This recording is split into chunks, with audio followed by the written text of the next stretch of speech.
ராஜேஸ்வரி வணக்கம். சென்னை எழும்பூரில் இருக்கக்கூடிய ரயில்வே நிலையம் கட்டிடத்தில் தீ விபத்து ஏற்பட்டிருக்கிறது.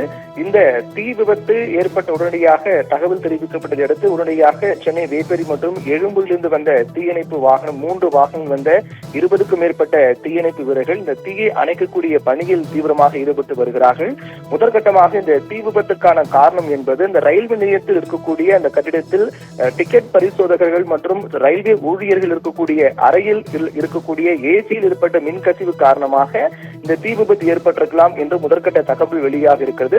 உடனடியாக இந்த தீ என்பது முதலில் மெதுவாக தொடங்கி அதற்கு பிறகு அதிகமாக தீ எரிய தொடங்கியதால் அதை உடனடியாக சுதாரித்துக் கொண்டு உள்ளே இருந்த ஊழியர்கள் அனைவரும் வெளியேறி இருக்கிறார்கள். உடனே தீயணைப்பு நிலையத்திற்கு தகவல் தெரிவிக்கப்பட்டது.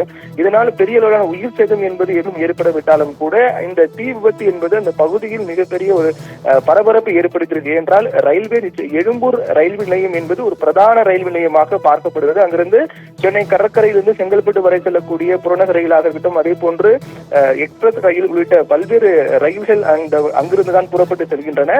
இதன் காரணமாக அந்த மிக முக்கியமான ரயில் நிலையமாக எழும்பூர் ரயில் நிலையம் பார்க்கப்படுகிறது. அப்படிப்பட்ட எழும்பூர் ரயில் நிலையத்தில் இருக்கக்கூடிய இந்த கட்டிடத்தில் தீ விபத்து ஏற்பட்டிருப்பது என்பது ரயில் சேவையிலும் கூட பாதிப்பு ஏற்படுத்தியிருப்பதாக கூறப்படுகிறது. என்றால் அந்த மற்ற ரயில்கள் வருவதற்கான சிக்னல் கொடுக்கக்கூடிய அறையும் கூட இந்த தீ விபத்தால் சேதம் ஏற்பட்டிருப்பதாகவும், இதனால் மற்ற ரயில்கள் வருவதற்கான முன் அறிவிப்பு தெரிவிப்பது மற்றும் மற்ற ரயில்கள் வருவதற்கான அந்த சிக்னல்கள் கொடுப்பதிலும் கூட பாதிப்பு ஏற்பட்டிருக்கிறது.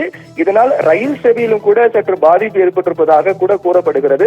இதன் காரணமாக சென்னை கடற்கரையிலிருந்து செங்கல்பட்டு செல்லக்கூடிய ரயில், அதே போன்று வெளியூரில் செல்லக்கூடிய ரயில்களுக்கு புறப்படும் நேரம் உள்ளிட்ட பல தகவல்கள் இந்த கம்யூனிகேஷன் என்று சொல்லக்கூடிய அந்த தகவல் பரிமாற்றம் தொடர்பான சேவையிலும் பாதிப்பு ஏற்பட்டிருப்பதாக கூறப்படுகிறது. இந்த முழுவதுமாக தீ அணைக்கப்பட்ட பிறகுதான் தீ விபத்தினால் என்னென்ன சேதங்கள் ஏற்பட்டிருக்கிறது என்பது குறித்து முழுமையான தகவல் தெரியவரும். தற்போது அந்த கட்டிடத்தின் ஒரு பகுதியில் ஏற்பட்ட தீ என்பது மலமளவென பரவ தொடங்கி இருக்கிறது. ஆனால் அது பெரிய அளவிலான ஒரு பாதிப்பு ஏற்படுவதற்கு முன்னதாக தீயணைப்பு வீரர்கள் 20க்கும் மேற்பட்ட தீயணைப்பு வீரர்கள் தீயை அணைத்துக் கொண்டிருக்கிறார்கள். ராஜேஸ்வரி.